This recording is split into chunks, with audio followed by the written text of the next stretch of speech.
TWR ప్రేమధార TV వీక్షకులకు యేసుక్రీస్తు శ్రేష్టమైన నామంలో శుభములు తెలియజేస్తున్నాం. యాకోబు జీవితం నుండి ఎన్నో విస్తారమైన పాఠాలు మనం నేర్చుకుంటూ ఉన్నాం.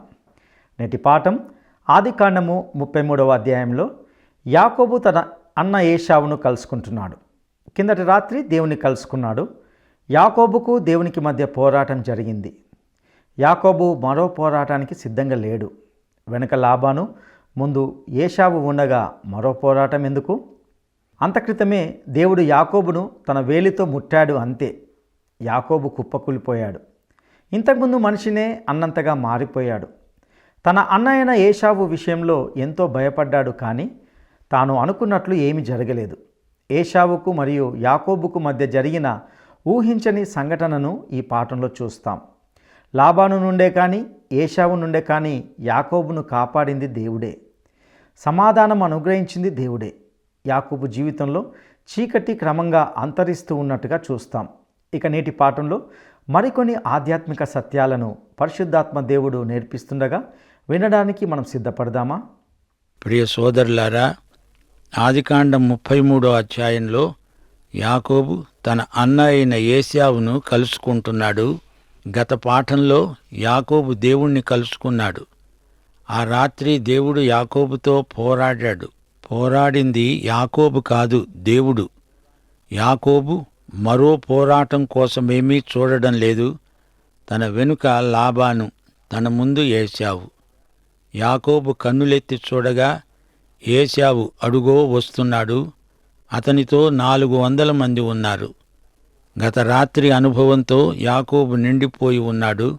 పోరాటమందు యాకోబు విరోధించటం లేదు, నిరోధించాడు. దేవుడు ముట్టాడు, స్పృశించాడు. యాకోబుకు అది గొప్ప దెబ్బ.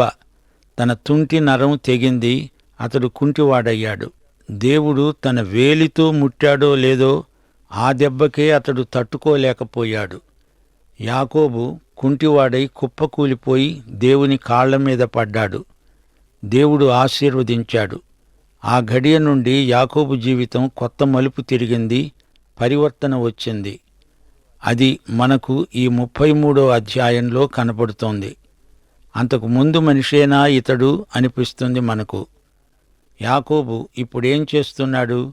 తన పిల్లలను లేయా, రాహేలులకు 2 దాసీలకు పంచి అప్పగించాడు. కుటుంబానికి క్షేమం కలగాలి, వారికి ఎట్టి ఆపద కలగకూడదు. యాకోబు ఈ విషయంలో కట్టుదిట్టం చేసుకుంటున్నాడు. అతడు ముందరగా దాసీలను, వారి పిల్లలను, వారి వెనుక లేయాను, ఆమె పిల్లలను, ఆ వెనుక రాహేలును, యోసేపును ఉంచి తాను వారి ముందర వెళ్ళుతూ తన సహోదరుణ్ణి సమీపించే వరకు 7 మారులు నేలపై సాగిలపడ్డాడు. ఏశావును సమీపించడానికి ఎంత భయపడుతున్నాడో చూచారా? దూరం నుంచే వంగి వంగి దండం పెడుతున్నాడు. ఏశావుతో 400 మంది ఉన్నారు. ఇంతకు ఏశావు మనసు ఎలా ఉందో? ఏశావు తనకు స్నేహితుడా, శత్రువా అర్థమవటం లేదు. ఏశావే పరిగెత్తుకుంటూ యాకోబుకు ఎదురు వచ్చాడు. అతణ్ణి కావిలించుకొని ముద్దు పెట్టుకున్నాడు. వారిద్దరూ కన్నీరు విడిచారు, ఏడ్చారు. అన్నదమ్ములు, కవల పిల్లలు ఎంతో కాలానికి కలుసుకుంటున్నారు. గతించినదంతా మరిచిపోయి ఆప్యాయంగా ఒకరినొకరు కావిలించుకున్నారు. దేవుడు ఏశావు హృదయాన్ని మార్చివేశాడు. నేను యాకోబును చంపుతా అని ప్రతిజ్ఞ చేసిన ఏశావు ఇప్పుడు తన సోదరుణ్ణి గాఢంగా కావిలించుకున్నాడు. ఏశావు కన్నులెత్తి ఆ స్త్రీలను, పిల్లలను చూచి అన్నాడు, వీరు నీకేం కావాలి? అతడన్నాడు, వీరు నీ సేవకునికి దేవుడు దయచేసిన పిల్లలే. అప్పుడు ఆ దాసీలు, వారి పిల్లలు దగ్గరగా వచ్చి సాగిలపడ్డారు. అలాగే లేయా, ఆమె పిల్లలు వచ్చి సాగిలపడ్డారు. ఆ తరువాత యోసేపు, రాహేలు వచ్చి సాగిలపడ్డారు. యాకోబు అనవసరంగా ఆందోళన చెందాడు, గాని దేవుడే ఏశావు మనసు మార్చాడు. ఇక్కడ యాకోబు తెలివితేటలు కాదు, దేవుని కృప అని గుర్తించాడు. ఏశావు ప్రశ్న అడుగుతున్నాడు, నాకు ఎదురుగా వచ్చిన ఆ గుంపంతా ఎందుకు? యాకోబు అన్నాడు, నా ప్రభువులైన తమరి కటాక్షం నా మీద రావటానికే. కాని ఏశావు ఏమన్నాడు? సహోదరుడా, నాకు కావలసినంత ఉన్నది, నీది నీవే ఉంచుకో, ఇదంతా నాకెందుకు? ఎందుకిదంతా తెచ్చావు? యాకోబు అంటున్నాడు, అలా కాదు, నీ కటాక్షము నా మీద ఉంటే చిత్తగించి నేను ఇచ్చే ఈ కానుక పుచ్చుకో. దేవుని ముఖం చూచినట్లు నీ ముఖం చూచాను. నీ కటాక్షము నా మీదికి వచ్చింది గదా, నేను నీకిస్తున్న కానుకను చిత్తగించి పుచ్చుకో. దేవుడు నన్ను కనికరించాడు, నాకు కావలసినంత ఉన్నది. ఈ విధంగా అతణ్ణి బలవంతం చేశాడు. గనుక అతడు అది పుచ్చుకొని అన్నాడు, మనము వెళ్ళుదాం పదా, నేను నీకు ముందుగా సాగిపోతాను. చూడండి, అన్నదమ్ముల మధ్య అంతకు ముందు పచ్చిగడ్డి వేస్తే భగ్గున మండేది. ఒకరి నుంచి ఒకరు ఏదో కొంత లాక్కోవాలనే చూచారు. యాకోబు మనసు పూర్తిగా మారిపోయింది. నేనిచ్చే కానుకను తీసుకో అంటూ సోదరుణ్ణి బలవంతం చేస్తున్నాడు. నాకు వద్దు, నాకే బోలెడంత ఉంది అంటే కాదు, కూడదు, తీసుకోవాల్సిందే అంటూ బలవంతం చేస్తున్నాడు. యాకోబు మాటలు వింటుంటే యెరికోలో జక్కయ్య జ్ఞాపకం వస్తాడు. యేసు ప్రభువు తన ఇంటికి వచ్చినప్పుడు జక్కయ్య మనసు మారి కొత్త మనిషి అయ్యాడు. మేడి చెట్టెక్కిన జక్కయ్యేనా ఇతడు అనిపించేటట్లు మాట్లాడుతున్నాడు. అంతకుముందు ప్రజలను మోసం చేసి అన్యాయంగా ఎంతో డబ్బు దండుకున్నాడు. ఎవరికి నేను అన్యాయం చేశానో వారికి 4 అంతలు ఇచ్చేస్తాను అంటున్నాడు. నష్టపరిహారం చెల్లించడానికి అతడు సిద్ధం. అలాగే ఈ యాకోబులో కూడా అలాంటి మార్పే వచ్చింది. ఒక పూట తిండి పెట్టి ఏశావు జ్యేష్ఠత్వాన్ని తీసుకున్నాడే, మరి ఇప్పుడు ఎన్నెన్నో కానుకలు బలవంతాన ఊరికే ఇచ్చేస్తున్నాడు. ఆ యాకోబేనా ఇతడు? ఎంత మార్పు! వారి సభ్యత ఎలాంటిదంటే, ఎవరైనా కానుక ఇస్తే దాన్ని నిరాకరిస్తే అవమానపరిచినట్లు. అందుకే ఏశావు తనకు యాకోబు ఇచ్చింది తీసుకున్నాడు. పైగా అంటున్నాడు, తమ్ముడు, నేను నీకు తోడు వస్తాను, దారి చూపుతాను.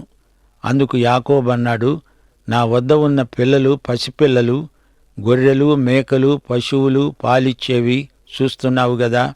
ఒక్కరోజే వాటిని వడిగా తోలితే అవి చస్తాయి.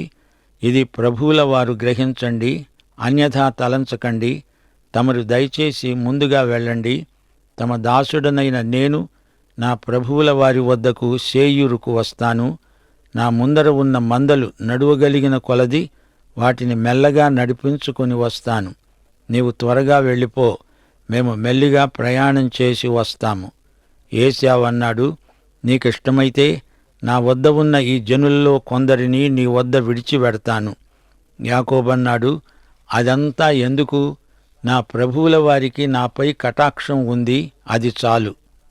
యాకోబు అతి వినయం ఎంతవరకు వెళ్ళింది అంటే, ప్రతి మాట ఆచి తూచి మాట్లాడుతున్నాడు. మాట మాటకు నా ప్రభువులైన తమరు అంటున్నాడు.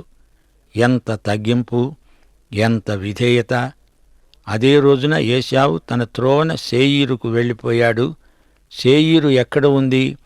అది దక్షిణ కనానులో ఉంది. అది ఎదోము ప్రాంతం. తన తండ్రి తదనంతరం ఏశావు శేయీరు కొండకు తరలి వెళ్ళిపోయాడు. ద్వితీయోపదేశకాండం 2వ అధ్యాయం 5వ వచనం ప్రకారం ఈ ప్రాంతం ఏశావుకు ఇయ్యబడింది. ఏశావుకు స్వాస్థ్యముగా శేయీరు మన్య ప్రాంతమును ఇచ్చాను అన్నాడు దేవుడు. సరే, ఇప్పుడు యాకోబు పయనమై వెళుతున్నాడు. సుక్కోతు అనే చోటికి వెళ్ళి తనకు ఒక ఇల్లు కట్టించుకొని తన పశువులకు పాకలు వేయించాడు. సుక్కోతు అంటే పాకలు, పశుల పాక సుక్కోతు. యేసు ప్రభువు బెత్లెహేములో పశుల పాకలో పుట్టాడు. అది మనకు సుక్కోతు, అందరికీ అందుబాటులో ఉన్న పాక. యాకోబు మానసికంగా ఆధ్యాత్మికంగా ఎంతో మార్పు చెందాడు.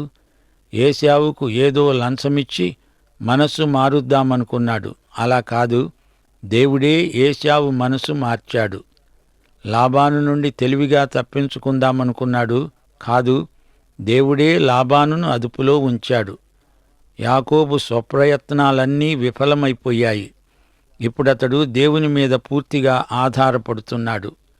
లాబాను తనకు కీడు చేయలేదంటే అది దేవుని కృప. ఏశావు తనను ప్రేమతో అంగీకరించి చేర్చుకున్నాడంటే అదీ దేవుని కృపే. యాకోబుకు అతిశయించడానికి ఆస్కారమే లేదు. ఇప్పుడు అటూ ఇటూ యాకోబుకు ఎంతో శాంతి, సమాధానం. ఏశావుకు ఎంతో సమృద్ధి. అతడు యాకోబు నుండి ఏమీ ఆశించలేదు. అతి బలవంతం మీద సభ్యత కోసం, మర్యాద కోసం తీసుకున్నాడు, అంతే. వీరిద్దరి మధ్య సమాధానంలో ఎంత ఔదార్యం, ఎంత అవగాహన, సహోదర ప్రేమ ఇక్కడ కనిపిస్తున్నది. ఎంతో ఆకర్షణీయమైన వైఖరి. యాకోబు జీవితంలో చీకటి ఘడియలు గతించాయి. సూర్యరశ్మి ప్రసరిస్తోంది. లాబానుతో, ఏశావుతో సమాధానం. తన గత జీవితమంతా దేవుని హస్తం అతనికి తోడై ఉంది. యాకోబు ఇప్పుడు దేవుణ్ణి ఎంతో మహిమపరుస్తున్నాడు. అయినా అంతకుముందు తాను వేసిన విత్తనం అదే రకపు పంటను ఇయ్యబోతోంది. దేవుడు వెక్కిరించబడడు. ఎవడు ఏది విత్తితే అదే పంట కోస్తాడు. ఈ సమయమందు యాకోబు శేయీరుకు చేరుకున్నాడు. తండ్రి చనిపోయినప్పుడు, తండ్రి అంత్యక్రియలకు వచ్చినప్పుడు మళ్లీ కనపడతాడు. అంతవరకు యాకోబు సంగతి మనకు వినబడదు. 35వ అధ్యాయం వరకు యాకోబును మళ్లీ చూడము. యాకోబు, భలే వాడివయ్యా బాబు, మా జీవితాలకు ఎంత సన్నిహితంగా ఉన్నావో అనిపిస్తోంది మనకు. యాకోబు పద్దనరాములో నుండి వచ్చిన తరువాత కనాను దేశంలో ఉన్న షెకెము అనే ఊరికి సురక్షితంగా వచ్చి ఆ ఊరి ముందరే తన గుడారం వేసుకున్నాడు. తన గుడారములు వేసిన పొలము యొక్క భాగాన్ని షెకెము తండ్రి అయిన హామోరు కుమారుల వద్ద 100 వరహాలకు కొని అక్కడ ఒక బలిపీఠము కట్టించి దానికి ఏల్ ఎలోహేయి ఇశ్రాయేలు అని పేరు పెట్టాడు. ఇశ్రాయేలు దేవుడే దేవుడు అనే అర్థమిచ్చే పేరు. సోదరీ సోదరులారా, నేరానికి శిక్ష దేవుడు నిర్ణయించిన విధానం. మానవ ప్రవృత్తిలో నేరం ఎందుకు చోటు చేసుకుంటుంది? నైతికమైన మనస్సాక్షి ప్రతి ఒక్కరికి, కుటుంబంలో మనిషికి అతి బాల్య దశలో అలవడుతుంది. వ్యక్తిగత బాధ్యతలను నేర్చుకునేది కుటుంబంలోనే. నేటి నైతిక సంక్షోభానికి అసలు కారణం సమాజంలోని కుటుంబాలలో నైతిక ప్రమాణాలు దిగజారిపోవటమే. ఈ విషయంలో అమూల్యమైన పాఠం మనం నేర్చుకుంటున్నాము. పాత నిబంధనలోని వాస్తవ గాథల్లో ఎన్నెన్నో పాఠాలు మనం ఇంతవరకు నేర్చుకున్నాం. పూర్ణ హృదయంతో, పూర్ణాత్మతో మన దేవుణ్ణి ప్రేమించాలి, ఆయనను సేవించాలి. దేవుని మాటలు మన హృదయంలో, మన మనస్సులో ఉంచుకొని వాటిని మన చేతుల మీద సూచనలుగా కట్టుకోవాలి. కన్నుల నడుమ బాసికంగా ఉండాలి. దేవుని వాక్య సత్యాలను పిల్లలతో చర్చించాలి. వారికి అర్థమయ్యేలా చెప్పాలి. ఇంట్లో ఎక్కడ చూచినా దేవుని వాక్యం మనకు కనపడాలి, వినపడాలి. యేసు ప్రభువును ప్రేమించి ఆయన మార్గములన్నిటిలో నడుస్తూ ఆయననే హత్తుకొని ఆయన ఆజ్ఞలను అనుసరించి జాగ్రత్తగా నడుచుకోవాలి. ఆజ్ఞలను గైకొంటే దీవెన, లేకపోతే శాపం. ఇది వ్యక్తిగత తీర్మానముపై ఆధారపడి ఉంది. గెరిజీము కొండ దేవుని కొండ, ఏబాలు కొండ సైతాను కొండ, శాపపు కొండ. 2 కొండలలో నీది ఏ కొండ? సోదరుడా, సోదరి, పాత నిబంధన గాథలన్నిటిలో అటూ ఇటూ, ఆటూ పోటూ వ్యక్తుల జీవితాలలో, కుటుంబాలలో తేటగా చూడగలం. 127వ కీర్తన 1వ వచనం. మన జీవిత సూత్రం ఒకటి మన కోసమై చెప్పబడి ఉంది. యెహోవా ఇల్లు కట్టించని ఎడల దానిని కట్టేవారి ప్రయాసం వ్యర్థమే. కుటుంబ యజమాని, యజమానురాలు ఇద్దరూ దేవునితో కలిసి జతపని వారై నిర్మిస్తారు. దేవునితో మనం సహనిర్మాతలం. క్రైస్తవ కుటుంబీకులారా, 141వ కీర్తన మీ హృదయాలపై ముద్రించుకోండి. ప్రార్థన ధూపం అదే సాయంకాల నైవేద్యం. మన నోరు, పెదవులు యేసు స్పర్శ చేత పవిత్రమైపోవాలి.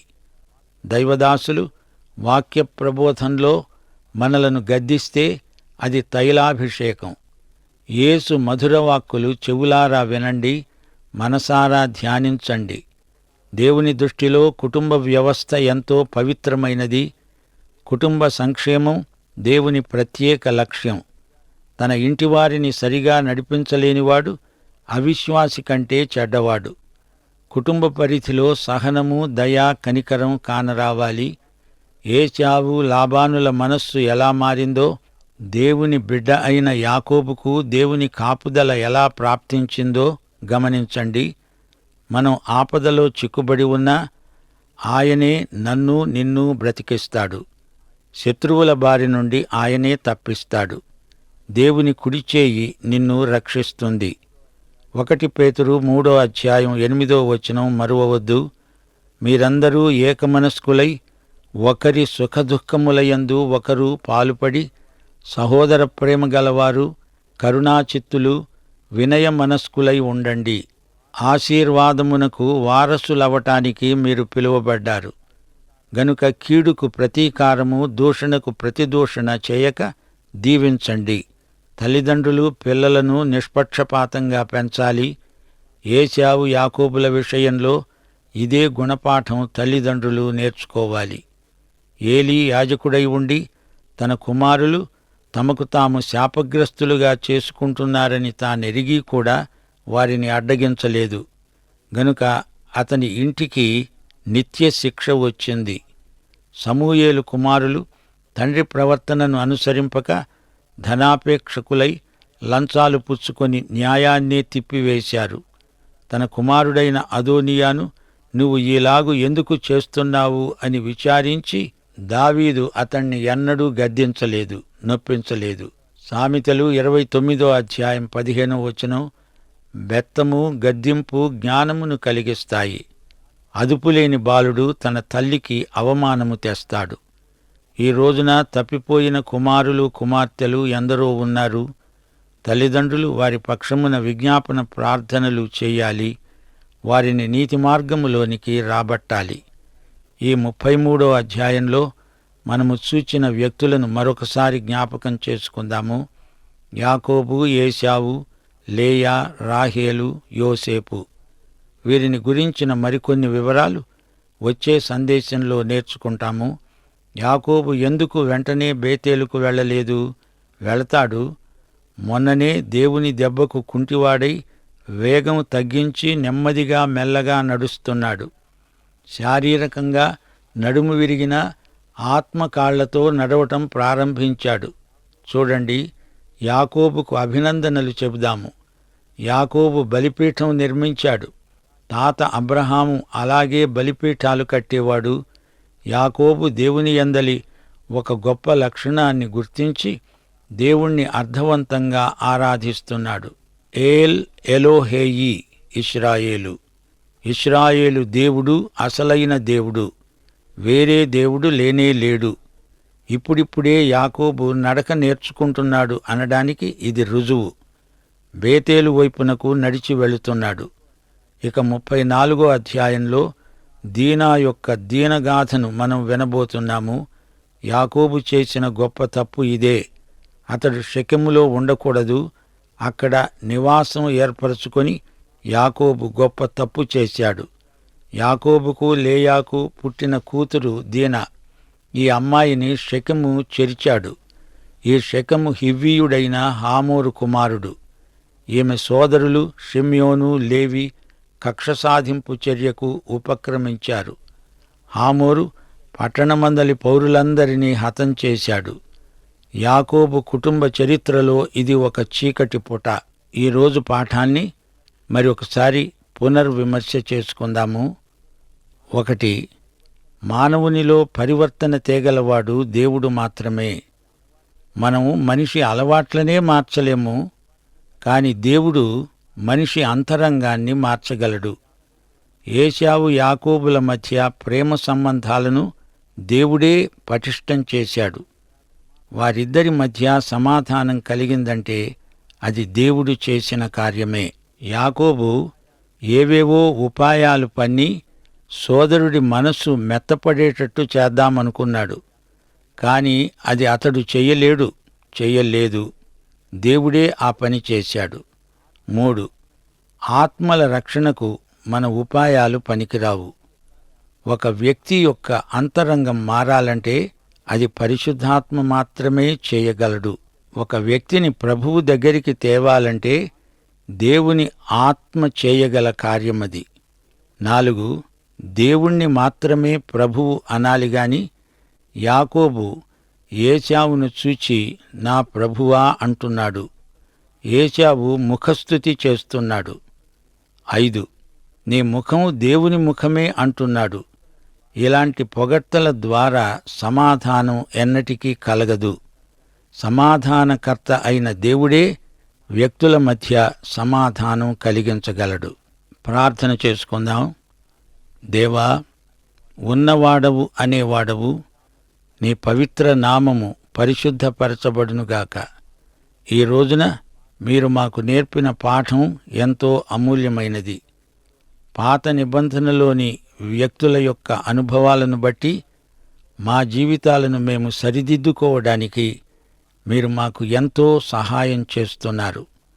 పరిశుద్ధాత్మ పాపమును గురించి, నీతిని గురించి, తీర్పును గురించి ఒప్పుదల కలిగిస్తున్నాడు. ఇహలోక జ్ఞానము, కీర్తి, శక్తి అంతా నీ పాదాల క్రింద ధూళితో సమానం. మా శ్రోతలను, వారి కుటుంబాలను, పిల్లలను ఆశీర్వదించండి. నేటి పాఠము ద్వారా కుటుంబాలలో శాంతి, సమాధానము కలిగించండి. తల్లిదండ్రులు పిల్లలను నిష్పాక్షికంగా చూడాలని, పిల్లలందరినీ సమానముగా ప్రేమించాలని మీరు మాకు నేర్పుతున్నారు. పిల్లలు కూడా తల్లిదండ్రులకు విధేయులై నీతి మార్గములో పెంచబడాలని నేటి పాఠం మాకు బోధిస్తున్నది. మీరు మాకు నేర్పిన ప్రతి సత్యము కొరకు మీకు మా హృదయపూర్వకమైన కృతజ్ఞతలు. పరిశుద్ధాత్మదేవా, నీవు మమ్మలను సర్వసత్యములోకి నడిపిస్తున్నావు. నీకే మా హృదయపూర్వకమైన కృతజ్ఞతలు. ప్రియులారా, ఇంతవరకు ఆదికాండము 33వ అధ్యాయం నుండి కొన్ని శ్రేష్టమైన సత్యాలను తెలుసుకుని ఉన్నాం. ఆదికాండము 33వ అధ్యాయంలో యాకోబు యొక్క ప్రయత్నాలన్నీ విఫలమైనట్లుగా చూస్తాం. అతడు చివరికి దేవుని మీద ఆధారపడడం జరిగింది. అప్పుడే తనకు విరోధంగా ఉన్న లాబాను నుండి మరియు ఏశావు నుండి తప్పించబడ్డాడు. ఇదంతా దేవుని కృపయే. తద్వారా అతనికి శాంతి లభించింది. వాస్తవానికి యాకోబు తాను విత్తినవన్నీ పంట కోశాడు. యాకోబు జీవితం మనకెంతో సమీపంగా ఉంది. ప్రియ సహోదరుడా, సహోదరి, దేవుని వాక్యం స్పష్టంగా మనకు తెలియజేస్తున్న సత్యం ఏమిటంటే, మోసపోకుడి, దేవుడు వెక్కిరింపబడడు. మనుషుడు ఏమి విత్తునో ఆ పంటనే కోస్తాడు. ఇది ఎంతో శ్రేష్టమైన పాఠంగా మనం గుర్తించాలి. మన సొంత జ్ఞానమే ప్రాముఖ్యం అనుకోవడము మన బుద్ధిహీనత. ఇంకా ముందుకు సాగి దేవుని బలిపీఠం కట్టి ఇశ్రాయేలు దేవుడే దేవుడు అని పేరు పెట్టాడు. అనగా ఇశ్రాయేలు దేవుణ్ణి ఒక నిజమైన దేవునిగా గుర్తించి అర్థవంతంగా ఆరాధిస్తున్నాడు. ఇట్టి అనుభవంలోనికి మనము, మన కుటుంబము రాగలగాలి. అట్టి కృపను దేవుడు మనకు దయచేయునుగాక. దైవాశీస్సులు.